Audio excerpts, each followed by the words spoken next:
Hi dear students, alternating currents എന്ന് പറയുന്ന ചാപ്റ്ററിലാണ് നമ്മളിപ്പോൾ.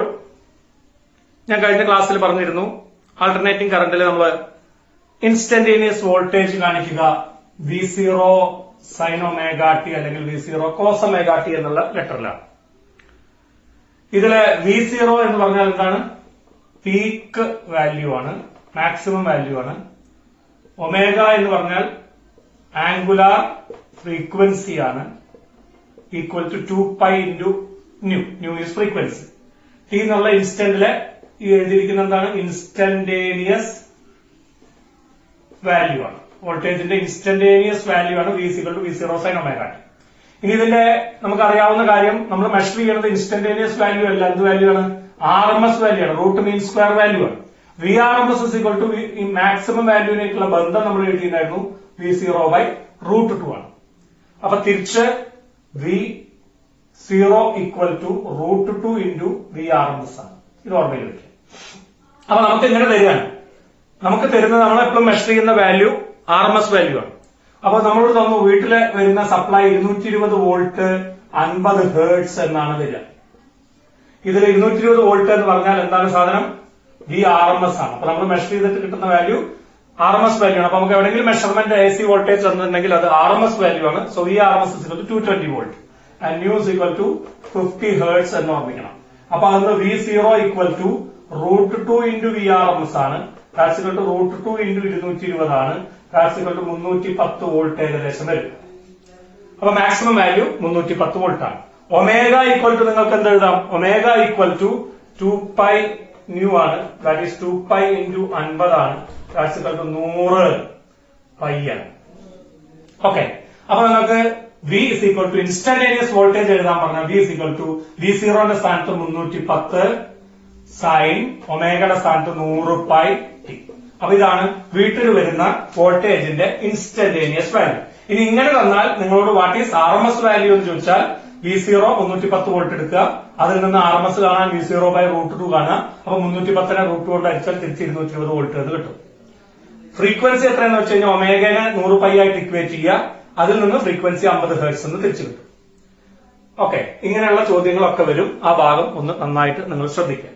അപ്പൊ അത് നേരത്തെ ഞാൻ പറയാനിരുന്നിരുന്നതാണ്, ആ ക്ലാസ്സിൽ നമ്മൾ പറയാതെ പോയതാണ്, ഓർമ്മയിൽ വയ്ക്കുക. ഇനി നമ്മൾ വീണ്ടും ഒരു പുതിയ ടോപ്പിക്കിലേക്ക് കയറുകയാണ്. ദാറ്റ് ഈസ് ഫേസർ ഡയഗ്രാം അല്ലെങ്കിൽ വെക്ടർ ഡയഗ്രാം എന്ന് പറയും. ഫേസർ ഡയഗ്രാം അല്ലെങ്കിൽ വെക്ടർ ഡയഗ്രാം. നമുക്കറിയാം വോൾട്ടേജും കറന്റും ഒക്കെ എന്താണ് ശരിക്ക്? വോൾട്ടേജും കറന്റും ഒക്കെ സ്കെലാർ ക്വാണ്ടിറ്റികളാണ്. പക്ഷേ നമ്മൾ ആൾട്ടർനേറ്റിംഗ് വോൾട്ടേജും കറന്റും ഒക്കെ നമുക്ക് പല സമയത്ത് അതിന്റെ ഫേസ് പറയേണ്ടി വരും, അവസ്ഥ പറയേണ്ടി വരും. അതായത് അതിന്റെ ഏകദേശം ഡയറക്ഷനെ കുറിച്ച് നമുക്ക് സംസാരിക്കേണ്ടി വരും. അങ്ങനെ ആൾട്ടർനേറ്റിംഗ് വോൾട്ടേജിനെയും കറന്റിനെയും ഒക്കെ നമ്മൾ വെക്ടറിനെ പോലെ ഡീൽ ചെയ്യാം. ശരിക്കും വെക്ടർ അല്ലെങ്കിലും അവര് വെക്ടറെ പോലെ നമ്മൾ ഡീൽ ചെയ്യും. അങ്ങനെ വിളിക്കുമ്പോൾ അവരെ വിളിക്കുന്ന പേരാണ് ഫേസേഴ്സ്. അപ്പൊ ആൾട്ടർനേറ്റിംഗ് വോൾട്ടേജിനെയും അതുപോലെ തന്നെ ആൾട്ടർനേറ്റിംഗ് കറന്റിനെയും നമ്മൾ ഫേസർ എന്നുള്ള വാക്കുകൊണ്ടാണ് കാണിക്കുക. വെക്ടറിനെ പോലെ പെരുമാറുന്നവരാണ്, എന്നാൽ സ്കെലാർസ് ആണ്. അപ്പോഴാണ് നമ്മൾ ഫേസർ ഡയഗ്രാം അല്ലെങ്കിൽ വെക്ടർ ഡയഗ്രാം എന്ന് പറയുന്ന ഒരു ഡയഗ്രത്തിനെ കുറിച്ച് പറയുന്നത്. അത് വേറൊന്നുമില്ല, ഏതെങ്കിലും ഒരു സർക്യൂട്ടിലെ ആൾട്ടർനേറ്റിംഗ് വോൾട്ടേജിനെയും ആൾട്ടർനേറ്റിംഗ് കറന്റിനെയും വെക്ടേഴ്സിനെ പോലെ ട്രീറ്റ് ചെയ്ത് അവർക്കിടയ്ക്കുള്ള ഫേസ് ഡിഫറൻസ്, അവർക്കിടയ്ക്കുള്ള സ്റ്റേറ്റിലെ വ്യത്യാസം, സ്റ്റേറ്റ് ഡിഫറൻസ് അല്ലെങ്കിൽ ഫേസ് ഡിഫറൻസ് ഒരു ആംഗിളിന്റെ രൂപത്തിൽ, അതായത് ഫേസ് ആംഗിൾ എന്ന് പറഞ്ഞുകൊണ്ട് കാണിക്കുന്ന വെക്ടർ ഡയഗ്രത്തിനെ വിളിക്കുന്ന പേരാണ് phasor diagram. Phasor diagram or vector diagram is the vector diagram representing alternating voltage and alternating current as vectors or phasors with the phase angle between them. അവർക്കിടയ്ക്കുള്ള phase ഡിഫറൻസിനെ കാണിക്കുന്ന phase ആംഗിളും കൂടി അതിൽ കാണിച്ചാൽ ആ വെക്ടർ ഡയഗ്രത്തിനെ വിളിക്കുന്ന പേരാണ് ഫേസർ ഡയഗ്രാം. ഈ ഒരു വാക്ക് ഓർമ്മിക്കുക. ഇനി നമ്മൾ സർക്യൂട്ടുകൾ ഓരോന്നിലും ഈ ചിത്രം വരയ്ക്കുമ്പോൾ, ഗ്രാഫ് വരയ്ക്കുമ്പോൾ നമുക്ക് കൂടുതലായിട്ട് മനസ്സിലാവും. അപ്പൊ നമ്മൾ AC സർക്യൂട്ട്സിലേക്ക് പോവാണ്. അപ്പൊ ആദ്യം ചെയ്യാൻ പോകുന്നത് AC സർക്യൂട്ടുകളിലൊക്കെ നമുക്ക് ഈ പറഞ്ഞ വെക്ടർ ഡയഗ്രാം വരയ്ക്കേണ്ടി വരും. AC അപ്ലൈ ചെയ്യുന്ന സർക്യൂട്ടുകളെ പറയുന്ന പേരാണ് AC സർക്യൂട്ട്സ്. നമ്മൾ ഈ ചാപ്റ്ററിൽ ഡിസ്കസ് ചെയ്യുന്നത് AC അപ്ലൈ ചെയ്യുന്ന ഓരോരോ സർക്യൂട്ടിലും പ്രധാനപ്പെട്ട ചില കമ്പോണൻസ് ഉണ്ട്. അതിലൊന്ന് നമ്മൾ ആദ്യം പഠിച്ച കപ്പാസിറ്ററാണ്. 2 നമ്മൾ രണ്ടാമത് പഠിച്ചിട്ടുള്ള റെസിസ്റ്ററാണ്. 3 നമ്മളിപ്പോ കഴിഞ്ഞ ചാപ്റ്ററിൽ പഠിച്ചിട്ടുള്ള ഇൻഡക്ടറാണ്. 3 ആൾക്കാരെ നിങ്ങൾക്കറിയാം. എങ്ങനെ കപ്പാസിറ്ററിനെ കാണിക്കാം? ഇതാണ് കപ്പാസിറ്റർ അല്ലെ, ഇതാണ് C എന്നുള്ള ലെറ്റർ കൊണ്ട് കാണിക്കും. എങ്ങനെയാണ് ഒരു റെസിസ്റ്ററിന്റെ സർക്യൂട്ടിൽ കാണിക്കുക? ഇതാണ് റെസിസ്റ്റർ അല്ലെ, സാധാരണ ഉപയോഗിക്കുക R എന്നുള്ള അക്ഷരം ഉപയോഗിക്കും. എങ്ങനെയാ ഒരു ഇൻഡക്ടറിനെ കാണിക്കുക? കഴിഞ്ഞ ചാപ്റ്ററിൽ കണ്ടതാണ്, ഒരു കോയിലാണ്, കമ്പി ചുറ്റാണ്. അതിനെങ്ങനെ ഇൻഡക്ടൻസ് കാണിക്കുക? L. ഇവരാണ് നമുക്ക് അടിസ്ഥാനപരമായിട്ട് ഈ AC സർക്യൂട്ട്സിൽ ഉൾക്കൊള്ളുന്ന components. Inductance L, resistance R, capacitance C. ഈ മൂന്നാൾക്കാരും AC സർക്യൂട്ടിൽ എങ്ങനെയാണ് പെരുമാറുക എന്നുള്ളതാണ് ഈ ചാപ്റ്ററിൽ നമ്മൾ മെയിൻ ആയിട്ട് ഉദ്ദേശിക്കുന്നത്. ആദ്യം നമ്മൾ ഇവരെ ഒറ്റയ്ക്ക് AC കണക്ട് ചെയ്യും, പിന്നീട് അവരെ കമ്പൈൻ ചെയ്യും, അവസാനം മൂന്നാൾക്കാരും കൂടി ചേർത്തുള്ള LCR സർക്യൂട്ടിലെത്തും. അപ്പൊ ഈ ചാപ്റ്ററിന്റെ ഒറ്റ നോട്ടം ഇപ്പൊ ഈ പറഞ്ഞ കാര്യങ്ങൾ തന്നെ. അപ്പൊ നമുക്ക് ആദ്യം ഒന്നാമത്തെ AC സർക്യൂട്ട് നോക്കാം. That is resistance only AC circuit. Resistance മാത്രമുള്ള ഒരു AC സർക്യൂട്ടിനെ നമ്മൾ പരിചയപ്പെടാം. എങ്ങനെയാണ്? ആദ്യം ഒരു ഡയഗ്രാം വരയ്ക്കുക. എല്ലാം ഒരേ മെത്തേഡിലാണ് നമ്മൾ ചർച്ച ചെയ്യുക. നന്നായി ശ്രദ്ധിച്ചു കേൾക്കുക. ടെക്സ്റ്റ് ബുക്കിൽ വായിച്ചത് പെട്ടെന്ന് മനസ്സിലാക്കാൻ ബുദ്ധിമുട്ടാണ്. അപ്പൊ ഞാനൊരു റെസിസ്റ്റൻസിനെ കാണിച്ചു. ഓക്കെ, AC ആണ് അപ്ലൈ ചെയ്യുന്നത്. AC എങ്ങനെ കാണിക്കാതാ? ഇങ്ങനെ കാണിക്കും അല്ലെ, സാ ഗ എന്നൊക്കെ എഴുതുന്ന പോലെ കാണിക്കുക. അതായത് സൈൻ കർവ് കാണിച്ചതാണ്. അപ്പൊ ഒരു AC സപ്ലൈ കാണിച്ചു. ACയുടെ ഇൻസ്റ്റന്റേനിയസ് വോൾട്ടേജ് നമ്മൾ നേരത്തെ പറഞ്ഞ പോലെ V V0 sine omega T ആണ്. V0 എന്ന് പറഞ്ഞാൽ പീക്ക് വാല്യൂ ഓഫ് വോൾട്ടേജ് ആണ്. ഒമേഗ എന്ന് പറഞ്ഞാൽ 2πν ആണ്, ആംഗുലാർ ഫ്രീക്വൻസിയാണ്. ന്യൂ എന്ന് പറഞ്ഞാൽ ഫ്രീക്വൻസിയാണ്. ഇങ്ങനെ AC നമ്മൾ അപ്ലൈ ചെയ്യും. ഏരോ മാർക്ക് നമുക്ക് ഇടാൻ പറ്റില്ല, കാരണം കുറച്ചു നേരം current half cycle positive half cycle നിങ്ങളുടെ പാസ് ചെയ്തെങ്കിൽ അവരുടെ നെഗറ്റീവ് ഹാഫ് സൈക്കിൾ കറന്റിന്റെ ഡയറക്ഷൻ നേരെ ഓപ്പോസിറ്റ് ആവും. അപ്പൊ കറന്റ് തുടർച്ചയായിട്ട് ഹാഫ് സൈക്കിൾ ആവുമ്പോൾ അതിങ്ങനെ മാറിക്കൊണ്ടിരിക്കും. അവിടെ ഏരോ മാർക്ക് ഒന്നും ഇടണ്ട. ഇവിടെയുള്ള current let it be I ആണെന്ന് വിചാരിക്കാം. ഏരോ മാർക്ക് ഞാൻ ഇട്ടില്ല, ഇത് കൂടെ പാസ് ചെയ്യുന്ന കറന്റ് I ആണെന്ന് വിചാരിക്കാം. നമ്മള് വോൾട്ടേജ് അവിടെ എഴുതി V V0 sine omega t, ഒന്നാമത്തെ ഇക്വേഷൻ. ഇൻസ്റ്റന്റേനിയസ് വോൾട്ടേജ് ആണ്. നമുക്കറിയാം കറന്റ് ഇസ് ഈക്വൽ ടു ഒരു റെസിസ്റ്റൻസ് കൂടെ കറന്റും വോൾട്ടേജും തമ്മിലുള്ള ബന്ധം current is equal to voltage by resistance ആണ്. ശരിയാണല്ലോ. സോ ദാറ്റ്സ് ഈക്വൽ ടു വിന്റെ സ്ഥാനത്ത് ആരെ എഴുതി? V0 sine omega t divided by R എന്ന് എഴുതി. ശരിയാണല്ലോ. ഈ V0 ബൈ R നെ നമുക്ക് എന്ത് വിളിക്കാം? I is equal to V0 maximum value of voltage ആണ്. മാക്സിമം വാല്യൂ ഓഫ് വോൾട്ടേജിനെ റെസിസ്റ്റൻസ് കൊണ്ട് വിളിച്ചാൽ മാക്സിമം വാല്യൂ ഓഫ് കറന്റ് എന്ന് വിളിക്കാം, I0 എന്ന് വിളിക്കാം. So I is equal to I0 sine omega t, equation number 2. Where നമ്മൾ പറഞ്ഞ I0 equal to V0 by R. ആരാണ് I0? Peak value of current. അപ്പൊ അങ്ങനെ സബ്സ്റ്റിറ്റ്യൂട്ട് ചെയ്തപ്പോ രണ്ട് ഇക്വേഷൻസ് കിട്ടി. ഇൻസ്റ്റന്റേനിയസ് വോൾട്ടേജ് നമ്മൾ കൊടുത്തത് V V0 sine omega T. ഇത് എവിടെ കിട്ടും? നമുക്ക് RMS വാല്യൂ 220 വോൾട്ട് എന്ന് വരും. ഒമേഗ 50 ഹെർട്സ്, ഫ്രീക്വൻസി 50 ഹെർട്സ് എന്ന് വരും. അതിൽ നിന്ന് V0 കണ്ടുപിടിക്കാം, ഒമേഗ കണ്ടുപിടിക്കാം. അതിൽ സബ്സ്റ്റിറ്റ്യൂട്ട് ചെയ്താൽ നമുക്ക് ഇൻസ്റ്റന്റേനിയസ് വോൾട്ടേജ് ആയി. ഈ ഇൻസ്റ്റന്റേനിയസ് വോൾട്ടേജിന്റെ സമയത്തെ ആ ഇൻസ്റ്റന്റിലെ കറന്റ് ആണ് I is equal to I0 sine omega t, where I0 is peak value of current, that is equal to V0 by R. ഒക്കെ തമ്മിലുള്ള ബന്ധങ്ങൾ മനസ്സിലായല്ലോ അല്ലെ? ഇനി നമുക്ക് ഇവർ തമ്മിലുള്ളതിനെ ഒരു ഗ്രാഫ് ആയിട്ട് ഞാൻ കാണിക്കാൻ പോവാണ്. ഈ രണ്ടും തമ്മിൽ ഞാൻ എങ്ങനെയാണ് ഒരു ഗ്രാഫ് വരയ്ക്കുന്നത് നോക്കാം. നോക്കിക്കോളൂ. കറന്റിന്റെയും വോൾട്ടേജിന്റെയും ഫേസ് കാണിക്കുന്ന തരത്തിൽ ഞാനൊരു ഗ്രാഫ് വരയ്ക്കുകയാണ്. അത് ഫേസർ ഡയഗ്രം അല്ല. ഇവിടെ ഞാൻ ടൈം എടുക്കുവേ. ഇവിടെ ഞാൻ വോൾട്ടേജ് ആണ് എടുക്കുന്നതെങ്കിൽ സൈൻ കർവാണല്ലോ, സൈൻ ഒമേഗ ടി ആണല്ലോ. ഗ്രാഫ് എങ്ങനെ വരും? അല്ലെ, 0, കാൽ പീരിയോഡ്, അര പീരിയോഡ്, മുക്കാൽ പീരിയോഡ്, ഫുൾ പീരിയോഡ്. ഈ വാല്യൂ ആണ് V0, ഇതാണ് -V0. ഓക്കെ. ഇനി ഞാൻ കറന്റിനെ ഇതേപോലെ ഗ്രാഫ് വരയ്ക്കാൻ ശ്രമിക്കുക. ഇതേ ഗ്രാഫിൽ തന്നെ വരയ്ക്കണമെങ്കിൽ എങ്ങനെയായിരിക്കും വരിക? അതും ഇതേപോലെ തന്നെ നോക്കൂ, സൈൻ കർവ് തന്നെയാണ്. സൈൻ കർവായി തന്നെ ഞാൻ വരയ്ക്കണം. അപ്പൊ ഈ കാണിച്ചത് വോൾട്ടേജ് ആണ്, ഈ കാണിച്ചത് കറന്റ് ആണ്. കറന്റാണ് ഞാൻ ഇവിടെ എടുക്കണമെങ്കിൽ അത് I0 ആണ് അല്ലെ. അതല്ല, വോൾട്ടേജ് ആണ് എടുക്കുന്നെങ്കിൽ മറ്റേ ഭാഗം V0. അപ്പൊ ഒരേ ഗ്രാഫിൽ തന്നെ ഞാൻ രണ്ടും ഉൾക്കൊള്ളിച്ചതാണ്. ഇത് വോൾട്ടേജ് ആണ്, V or I രണ്ടും ആവും. അപ്പൊ നോക്കൂ, രണ്ടും സൈൻ ഫംഗ്ഷൻ ആയതുകൊണ്ട്, സൈൻ ഒമേഗ ടി ആയതുകൊണ്ട് രണ്ടാൾക്കാരും 0 ഒരേ സമയത്തായിരുന്നു അല്ലെ. വോൾട്ടേജ് 0 ആകുമ്പോൾ കറന്റ് 0ആണ്. വോൾട്ടേജ് കൂടി മാക്സിമത്തിൽ എത്തുമ്പോൾ കറന്റും കൂടി മാക്സിമത്തിലേക്ക് നോക്കി. കാൽ പീരീഡ് ആകുമ്പോൾ കറന്റ് മാക്സിമത്തിലായി, വോൾട്ടേജ് മാക്സിമത്തിലായി. തിരിച്ച് വോൾട്ടേജ് കുറഞ്ഞ് 0 ഒരു ഹാഫ് സൈക്കിൾ കഴിഞ്ഞു, കറന്റും 0ലേക്ക് അപ്പത്തി, അര പീരീഡും കഴിഞ്ഞു. വീണ്ടും വോൾട്ടേജ് നെഗറ്റീവില് ഓപ്പോസിറ്റ് ഡയറക്ഷനിൽ കൂടി വന്ന് മാക്സിമായി, നെഗറ്റീവ് മാക്സിമായി, ഓപ്പോസിറ്റ് ഡയറക്ഷനിൽ മാക്സിമായി, അതായത് മുക്കാൽ പീരീഡായി. അപ്പൊ കറന്റും അതിന്റെ ഓപ്പോസിറ്റ് ഡയറക്ഷനിൽ മാക്സിമായി. വീണ്ടും കുറഞ്ഞ് വോൾട്ടേജ് കുറഞ്ഞ് ഒരു ഫുൾ പീരീഡ് ആകുമ്പോൾ, ഒരു ഫുൾ കംപ്ലീറ്റ് സൈക്കിൾ കഴിഞ്ഞപ്പോൾ 0ലേക്ക് എത്തി, തുടങ്ങിയോടത്തേക്ക് എത്തി. കറന്റും ഒപ്പം 0ലേക്കായി. അപ്പൊ കറന്റും വോൾട്ടേജും ഒരേപോലെയാണ്. വോൾട്ടേജ് 0 ആകുമ്പോൾ കറന്റ് 0, വോൾട്ടേജ് മാക്സിമം ആകുമ്പോൾ കറണ്ട് മാക്സിമം, വോൾട്ടേജ് തിരിച്ച് പൂജ്യത്തിലാവുമ്പോൾ കറണ്ടും പൂജ്യം, വോൾട്ടേജ് ഡയറക്ഷൻ മാറിയപ്പോൾ കറണ്ടും ഡയറക്ഷൻ മാറി, വോൾട്ടേജ് നെഗറ്റീവ് മാക്സിമത്തിലായപ്പോൾ കറണ്ട് നെഗറ്റീവ് മാക്സിമമായി, വോൾട്ടേജ് സീറോയിലേക്ക് തിരിച്ചു വന്നപ്പോൾ കറണ്ടും സീറോയിലേക്ക് തിരിച്ചു വന്നു. അതായത് വോൾട്ടേജും കറണ്ടും ഒരേപോലെയാണ്, ഒരേ ഫേസിലാണ്, ഒരേ അവസ്ഥയിലാണ്. സോ ദ ഫേസ് ആംഗിൾ എന്താണ് ഫേസ് ആംഗിൾ? രണ്ടാക്കാരെയും ഫേസിന്റെ ഡിഫറൻസിനെ കാണിക്കുന്ന ആംഗിൾ. വോൾട്ടേജിനും കറണ്ടിനും ഇടയ്ക്കുള്ള phase angle is equal to ഒരേ അവസ്ഥയിലാണെങ്കിൽ അവർക്ക് ഫേസ് ഡിഫറൻസ് ഇല്ല. For phase angle equal to 0. അതായത് രണ്ടെണ്ണം ഒരേപോലെയാണ് അർത്ഥം. ഫോർമുല വെക്കുക. Phase angle in the case of voltage and current for an AC resistance only circuit is equal to 0. എന്താ അർത്ഥം? വോൾട്ടേജും കറന്റും ഒരേ അവസ്ഥയിലാണ്. വോൾട്ടേജ് കൂടുമ്പോൾ കറന്റ് ഒപ്പം കൂടും, വോൾട്ടേജ് മാക്സിമം ആകുമ്പോൾ കറന്റ് മാക്സിമം ആവും, വോൾട്ടേജ് കുറയുമ്പോൾ കറന്റ് ഒപ്പം കുറയും, വോൾട്ടേജ് സീറോ ആകുമ്പോൾ കറന്റ് സീറോ ആവും, വോൾട്ടേജ് നെഗറ്റീവ് ഡയറക്ഷനിലാവുമ്പോൾ കറന്റ് നെഗറ്റീവ് ഡയറക്ഷനിലാവും. ഇതേപോലെ ഒരേപോലെ വാരി ചെയ്യുക. അപ്പോഴാണ് നമ്മൾ പറയാ ഫേസ് ആംഗിൾ അവർക്കിടയ്ക്കുള്ള ഫേസ് വ്യത്യാസം 0 ആണ്. അപ്പൊ ഞാൻ ഫേസർ ഡയഗ്രാം വരയ്ക്കാൻ പോകും. Phasor diagram. അപ്പൊ എന്താണ് ഫേസർ ഡയഗ്രാം? നേരത്തെ ഞാൻ ഈ വരച്ചത് ഫേസർ ഡയഗ്രാം അല്ല, അതിന്റെ ഫേസിനെ കാണിക്കുന്ന ഒരു ആംഗിളിനൊന്നും കാണിക്കാതെ തന്നെ അവരുടെ വ്യത്യാസം കാണിച്ചു. ഫേസർ ഡയഗ്രാം എന്ന് പറഞ്ഞാൽ സിമ്പിൾ ആണ്. രണ്ടാൾക്കാരെയും വെക്ടേഴ്സ് ആയിട്ട് കാണിക്കുക, രണ്ടാൾക്കാർക്കിടയ്ക്കുള്ള ഫേസ് ഡിഫറൻസിനെയും കാണിക്കുക. എപ്പോഴും നമ്മളൊരു കൺവെൻഷൻ, ഞാൻ പഠിപ്പിക്കുന്ന പോലെ പഠിച്ചോളൂ. എപ്പോഴും കൺവെൻഷൻ പ്രകാരം കറന്റിനെ നമുക്ക് പോസിറ്റീവ് എക്സ് ആക്സിസിൽ എടുക്കാം. ഇനി ഇവിടുന്ന് അങ്ങോട്ട് എല്ലാ ടോപ്പിക്കിലും ഫേസ് ഡയഗ്രാം വരയ്ക്കുമ്പോൾ നമ്മൾ കറന്റിനെ പോസിറ്റീവ് എക്സ് ആക്സിൽ എടുക്കണം. ഇനി വോൾട്ടേജും കറന്റും തമ്മിലുള്ള ഫേസ് ഡിഫറൻസ് കാണിക്കണം, വോൾട്ടേജിനെയും കാണിക്കണം. കറന്റും വോൾട്ടേജും ഒരേ ഫേസിലാണെന്ന് പറഞ്ഞു റെസിസ്റ്റൻസ് ഓൺലി സർക്യൂട്ടിൽ. അപ്പോ ഫേസ് ആംഗിൾ 0 ആണ്. അപ്പോ കറന്റിനെ എടുത്ത അതേ ആക്സിസിൽ തന്നെ വോൾട്ടേജിനെ വരയ്ക്കുക.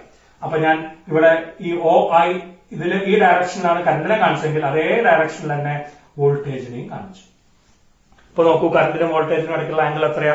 0 ആണ്. So this is the simple phase diagram, phasor diagram for resistance only circuit. ഇത് വരയ്ക്കുന്നതിനേക്കാൾ എളുപ്പമല്ലേ? പരീക്ഷയ്ക്ക് ഇതാണ് ചോദിച്ചെങ്കിൽ അത് വരയ്ക്കുക. Graphical representation. This is vectorial representation or vector diagram of phasor diagram. കറന്റും വോൾട്ടേജും ഒരേപോലെ. അപ്പൊ ഇവിടുത്തെ തടസ്സമാണ് റെസിസ്റ്റൻസ് എന്ന് പറയുന്ന കാര്യം. ഇത് നിങ്ങൾക്ക് അറിയാവുന്ന കാര്യം. അപ്പോ AC സർക്യൂട്ട് റെസിസ്റ്റൻസ് ഓൺലി ആണെങ്കിൽ കറന്റും വോൾട്ടേജും ഒരേ ഫേസിലാണ്. ഒരാൾ മുമ്പിലും അല്ല, ഒരാൾ പിന്നിലും അല്ല, രണ്ടാൾക്കാരും ഒപ്പമാണ്. And the phase angle is 0.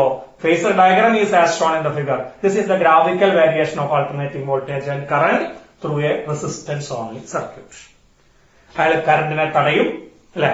കറന്റിനെ തടയുന്ന ആളാണ്. ആ തടസ്സമാണ് റെസിസ്റ്റൻസ് കറന്റിനെ തടയും.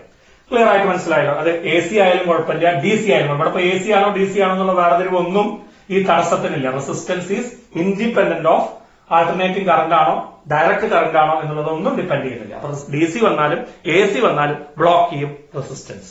ഓക്കെ, അപ്പൊ നമ്മള് അടുത്ത സർക്യൂട്ടിലേക്ക് പോവാണ്. അടുത്ത സർക്യൂട്ട് ഇൻഡക്ടർ ഓൺലി സർക്യൂട്ടാണ്. അടുത്ത സർക്യൂട്ടിൽ ആരാണുള്ളത്?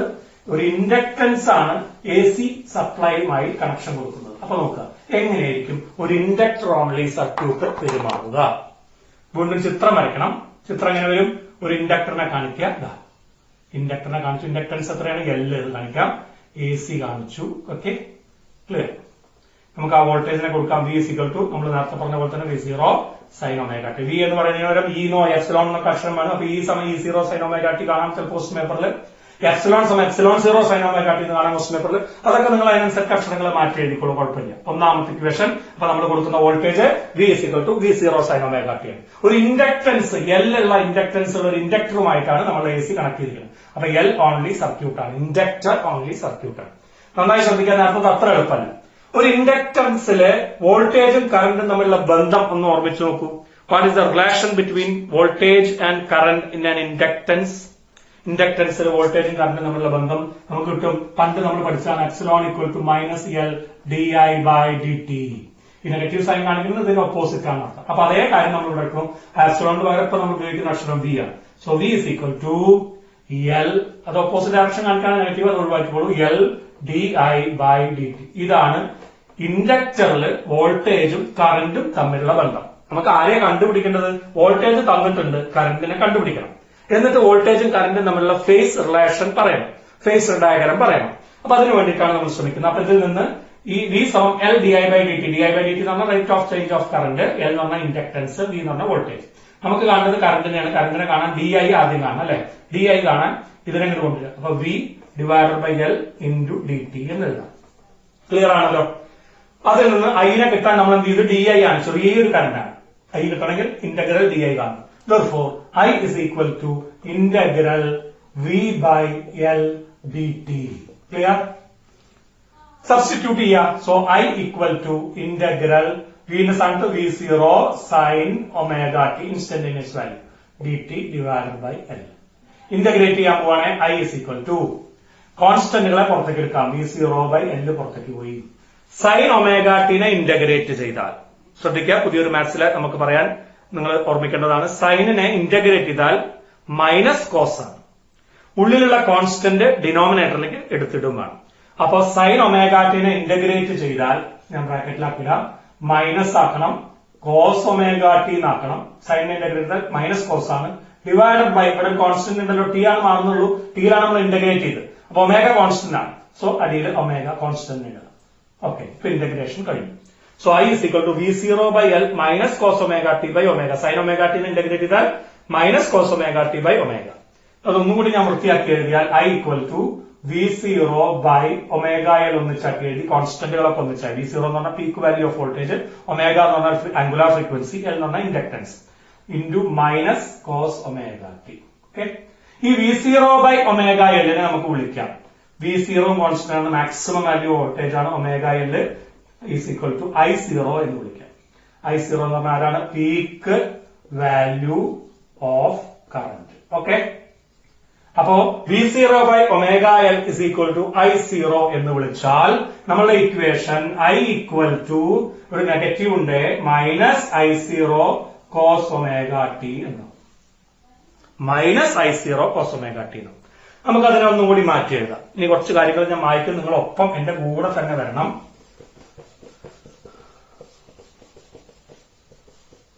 മെല്ലെ മെല്ലെ മനസ്സിലാക്കുക, കുറച്ച് ബുദ്ധിമുട്ടുള്ള ഭാഗമാണ്. ടെക്സ്റ്റ് ബുക്ക് വായിച്ചാൽ ചിലപ്പോൾ ഒന്നും മനസ്സിലാവില്ല. അപ്പൊ I is equal to minus I0 cos omega t എന്ന് എഴുതി. ഇങ്ങനെ എഴുതിയപ്പോ നമുക്ക് ഇതിന് വേണമെങ്കിൽ ഇക്വേഷൻ 2 എന്ന് എഴുതാം. V is equal to V0 sin omega t equation 1 ആയിരുന്നു. I equal to minus I0 cos omega t equation 2 ആയി. ഞാൻ ആ ഇക്വേഷൻ എഴുതുന്നതിന് മുമ്പത്തെ തൊട്ട് step Nokia V0 by omega L is equal to I0. വോൾട്ടേജിനെ തടസ്സം കൊണ്ട് അരിച്ചാലല്ലേ കറന്റ് കിട്ടുക. നേരത്തെ V0 by R ആയിരുന്നു നമ്മൾ I0 ആയിട്ട് എഴുതിയത്. Where R is the opposition offered by resistance. Resistance offer ചെയ്ത തടസ്സമാണ് R. അതേപോലെ V0നെ ഒമേഗ L കൊണ്ട് ധരിച്ചാൽ I0 എന്ന് പറഞ്ഞാൽ പീക്ക് വാല്യൂ ഓഫ് കറന്റ്. ഇക്വേഷനിൽ പീക്ക് വാല്യൂ ഓഫ് കറന്റ് ആണല്ലോ V0 by ഒമേഗ L. അപ്പൊ അതില് ഈ ഒമേഗ L എന്ന് പറയുന്ന സാധനം എന്തായിട്ട് വന്നു? ഇറ്റ് ഈസ് ദ ഒപ്പോസിഷൻ ആണ്, തടസ്സത്തിന്റെ സ്ഥാനത്തുള്ള, നേരത്തെ റെസിസ്റ്റൻസിന്റെ സ്ഥാനത്താണ് ഇപ്പൊ വന്നിട്ടുള്ളത് ഒമേഗ L. ഏതിനായിട്ട് കമ്പയർ ചെയ്യുന്നത്? നേരത്തെ നമ്മൾ എഴുതിയപ്പോ I0 സമം V0 by R എന്ന് എഴുതിയിരുന്നു. ഇപ്പൊ നമ്മൾ I0 ആരായിട്ടാണ് വന്നത്? V0 by ഒമേഗ L എന്ന് വന്നു. ഇതൊന്ന് കമ്പയർ ചെയ്ത് നോക്കിയാൽ നിങ്ങൾക്ക് മനസ്സിലാവും, ഈ ആറിന്റെ സ്ഥാനത്ത് ഇവിടെ ഒമേഗ L ആണ്. ആരായിരുന്നു ആറ്? റെസിസ്റ്റർ ഓഫർ ചെയ്ത തടസ്സം. അതേപോലെ ഇൻഡക്ടർ ഓഫർ ചെയ്യുന്ന തടസ്സമാണ് ഒമേഗ L.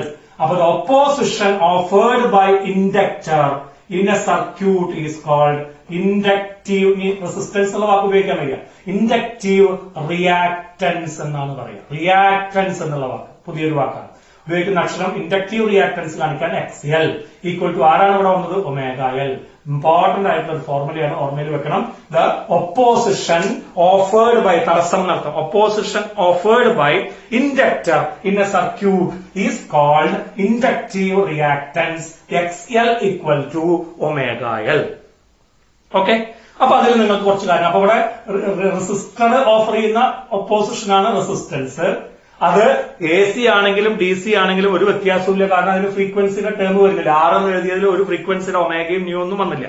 അതുകൊണ്ട് AC-യെയും DC-യെയും ഒരേപോലെ തടസ്സപ്പെടുത്തുന്നതാണ് റെസിസ്റ്റർ. അതേസമയത്ത് ഇവിടെ നോക്കൂ, ഇൻഡക്റ്റീവ് റിയാക്ടൻസ്, ഇൻഡക്ടർ ഓഫർ ചെയ്യുന്ന തടസ്സം ഒമേഗ L ആണ്. അതായത് ഇറ്റ് ഡിപ്പെൻഡ്സ് ഓൺ ഫ്രീക്വൻസി. അപ്പൊ റിയാക്ടൻസ് എന്ന് പറയുന്ന ആ ഒപ്പോസിഷൻ എന്തിനെ ഡിപ്പെൻഡ് ചെയ്യുന്നുണ്ട്? ഫ്രീക്വൻസിനായിട്ട് ബന്ധമുണ്ട്. അപ്പൊ AC-യും DC-യും മാറുമ്പോ ഈ പറഞ്ഞ തടസ്സവും മാറും. ഇൻഡക്റ്റീവ് റിയാക്ടൻസിന്റെ ഫോർമുല ഒമേഗ L ആണ്. ഫോർ DC ആണ് വരുന്നതെങ്കിൽ ഫ്രീക്വൻസി ഉണ്ടാവുമോ? ഇല്ല. Omega equal to 0. ഫ്രീക്വൻസി ഇല്ലാത്തവനാണ് ഡി സി. അതായത് വാരി ചെയ്യുന്നില്ലെങ്കിൽ ഫ്രീക്വൻസി ഇല്ല. So omega equal to 0. Frequency ഒക്കെ 0 ആണ്. Nu equal to 0 and omega equal to 0. Therefore XL equal to omega into L ആണ്. ഒമേഗ 0 ആയാൽ ഇൻഡക്റ്റീവ് റിയാക്ടൻസ് 0 ആണ് ഡി സിക്ക്. ഡയറക്റ്റ് കറന്റിന്റെ ഇൻഡക്റ്റീവ് റിയാക്ടൻസ് 0 ആണെന്ന് പറഞ്ഞാൽ ഡി സിയെ എന്ത് ചെയ്യും? It allows D C to pass. D സിയെ കടത്തിവിടും. തടസ്സം 0. അതേ സമയത്ത് ഒമേഗ ഈക്വൽ ടു ലാർജ് ആർക്കാണ്? ഫോർ എ സി വരുന്ന സമയത്ത് ഫ്രീക്വൻസി നല്ലോണം ഉണ്ടാവും. അപ്പൊ നമ്മൾ പറഞ്ഞ 50 ഹെർട്സ് ഒക്കെയാണ് ഒമേഗ ന്യൂ. അപ്പൊ ഒമേഗ വരെ 100 പൈ ഒക്കെ വന്നു നമ്മുടെ വീട്ടില്. അപ്പൊ ഒമേഗ വെരി ലാർജ് ആണ്. അതുകൊണ്ട് XL ഈക്വൽ ടു ലാർജ് ആണ്. ദാറ്റ് ഈസ് എന്ത് ചെയ്യും? ബ്ലോക്സ്. തടസ്സം കൂടുതലായതുകൊണ്ട് ബ്ലോക്സ് എ സി. അപ്പൊ ഒരു എ സി സർക്യൂട്ടില് ഇൻഡക്ടർ എ സിയെ തടയും. പക്ഷെ ഡി സി ആണ് വരുന്നതെങ്കിൽ ഇൻഡക്ടർ ഡി സിയെ കടത്തിവിടും. Allows D C to pass. കാരണം തടസ്സമൊന്നുമില്ല. അതേസമയത്ത് എ സിയെ ബ്ലോക്ക് ചെയ്യാം. അപ്പൊ എ സിയെ ബ്ലോക്ക് ചെയ്യാനും ഡി സിയെ കടത്തിവിടാനും നമുക്ക് ആരും ഉപയോഗിക്കാം? ഇൻഡക്ടർ. അപ്പൊ ഒരു ട്രാഫിക് പോലീസ് പോലെയാണ്. ഒരാളെ തടഞ്ഞ് മറ്റാളെ മാത്രം കടത്തിവിടും. ഇങ്ങനെയുള്ള പണിക്ക് ഉപയോഗിക്കാം. ഒരു ഫിൽട്ടർ സർക്യൂട്ട് ഉണ്ടാക്കാൻ ഉപയോഗിക്കാം. ഡി സിയെയും എ സിയെയും വേർതിരിക്കാൻ ഉപയോഗിക്കാം. ഡി സി വന്നാൽ കടത്തിവിടും. എ സിയെ ബ്ലോക്ക് ചെയ്യുന്നവനാണ് ഇൻഡക്ടർ എന്ന് ചുരുക്കം. ഇനി നമ്മൾ നേരത്തെ വരച്ച 2 ചിത്രങ്ങൾ വരക്കണല്ലോ അല്ലെ? നമുക്ക് വരച്ചു നോക്കാം. അപ്പൊ ഈ ഭാഗങ്ങൾ നന്നായിട്ട് ഓർമ്മിക്കുക. ഇനി ഞാൻ നേരത്തെ ചിത്രം വരയ്ക്കാൻ പോവാണ്. എത്രയാണ് ഇവർ തമ്മിലുള്ള വ്യത്യാസം നമുക്ക് നോക്കണം. ഗ്രാഫ് വരയ്ക്കണം. അതുകൂടി കഴിഞ്ഞാൽ നമുക്ക് ഇന്നത്തെ ക്ലാസ് അവസാനിപ്പിക്കാം. ആദ്യം നമുക്ക് ഞാൻ ആ ഇക്വേഷൻ ഇതാ ഒന്നാമത്തെ രണ്ടാമത്തെ ഇക്വേഷൻ വെച്ച് കമ്പയർ ചെയ്യാണ്. ഒന്നാമത്തെ ഇക്വേഷൻ നിങ്ങൾക്കറിയാം. V = V0 sin omega t. Graph ഇതാണ്. This is expression for V. അതേ സമയത്ത് -I0 cos omega t. -I0 cos omega t. -I0 cos omega t യുടെ ഗ്രാഫ് എങ്ങനെയായിരിക്കും വരിക? നിങ്ങൾ സബ്സ്റ്റിറ്റ്യൂട്ട് ചെയ്ത് നോക്കുക. cos 0 എത്രയാണ്? 1 ആണ്. cos 0 1 ആണ്. പക്ഷെ -I0 ആയതുകൊണ്ട് ഇവിടുന്ന് സ്റ്റാർട്ട് ചെയ്യും. സോ ഇവിടെ വെച്ചിട്ടാണ് സ്റ്റാർട്ട് ചെയ്യുക. ഇനി അങ്ങനെ cos π/2 എത്തുമ്പോ 0 ആവും. അപ്പൊ ഇവിടേക്ക് എത്തും ഗ്രാഫ്. അതായത് ഇവിടെ T/4. പിന്നെ അത് കഴിഞ്ഞിട്ട് ഗ്രാഫ് cos π വരുമ്പോ എന്ത് വരും? -1 വരും. നെഗറ്റീവ് ഇൻറ്റു നെഗറ്റീവ് പോസിറ്റീവ് ആയിട്ട് മാറും. അപ്പൊ ഇവിടേക്ക് എത്തും. പിന്നെ വരിക cos 3π/2 വരുമ്പോ 0 ആവും. നെഗറ്റീവ് മാക്സിമം ആവും. പിന്നെയോ cos വീണ്ടും 2π വരുമ്പോ +1 ആവും. -I0 -1 മൾട്ടിപ്ലൈ ചെയ്യുമ്പോൾ കണക്ക്. അപ്പൊ this is the graph. This is the graph four I.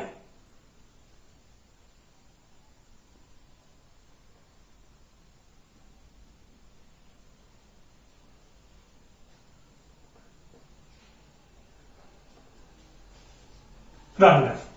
അപ്പൊ ഇത് I ഗ്രാഫ്, ഇത് V ന്റെ ഗ്രാഫ്. അപ്പൊ നോക്കൂ, Vയും Iയും ഒരേപോലെയാണോ പോയത്? അല്ല. V 0 ആകുമ്പോൾ I നെഗറ്റീവിലാണ്. V മാക്സിമത്തിൽ പോയപ്പോ I 0-ത്തിലാണ്.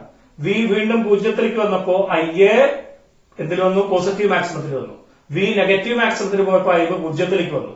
അങ്ങനെ V വീണ്ടും 0-ത്തിലേക്ക് വന്നപ്പോഴാണ് I നെഗറ്റീവ് മാക്സിമത്തിലേക്ക് പോയത്. നെഗറ്റീവ് മാക്സിമത്തിൽ തുടങ്ങി നെഗറ്റീവ് മാക്സിമത്തിലേക്ക് തിരിച്ചെത്തിയ ഒരു കംപ്ലീറ്റ് സൈക്കിളായി. വോൾട്ടേജ് 0 തുടങ്ങി 0-ത്തിലേക്ക് തിരിച്ചെത്തിയ ഒരു കംപ്ലീറ്റ് സൈക്കിളായി.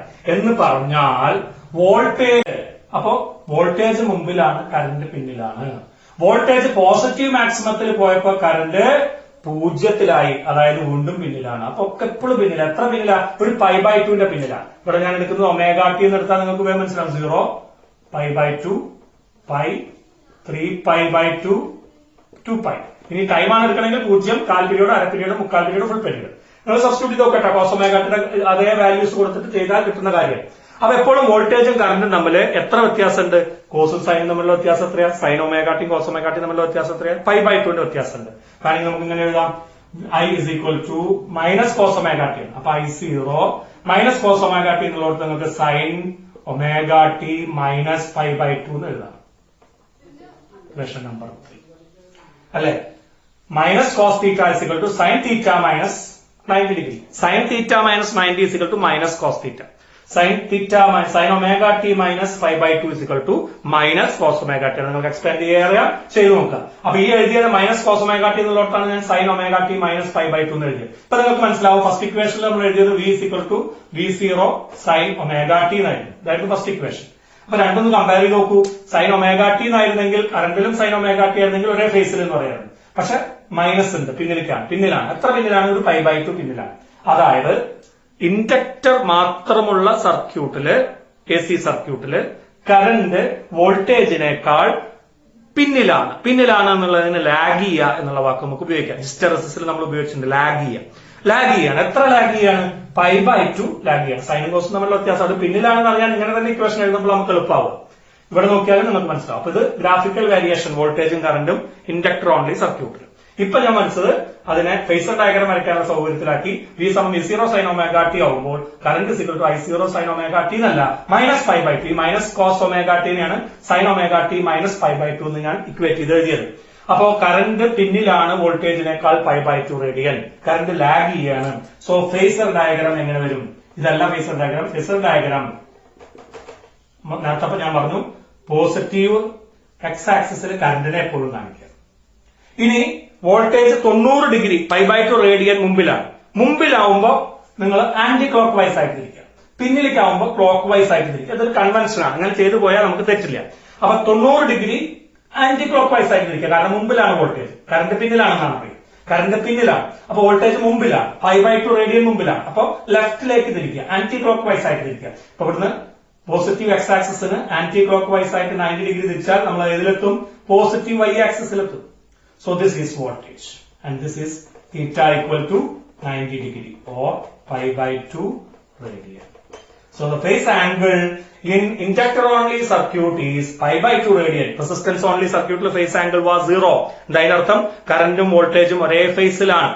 പക്ഷേ ഇൻഡക്ടർ ഓൺലി AC സർക്യൂട്ടില് ഫേസർ ഡയഗ്രം പ്രകാരം അല്ലെങ്കിൽ ഇക്വേഷൻസ് പ്രകാരം current lags behind the voltage by π/2 radian.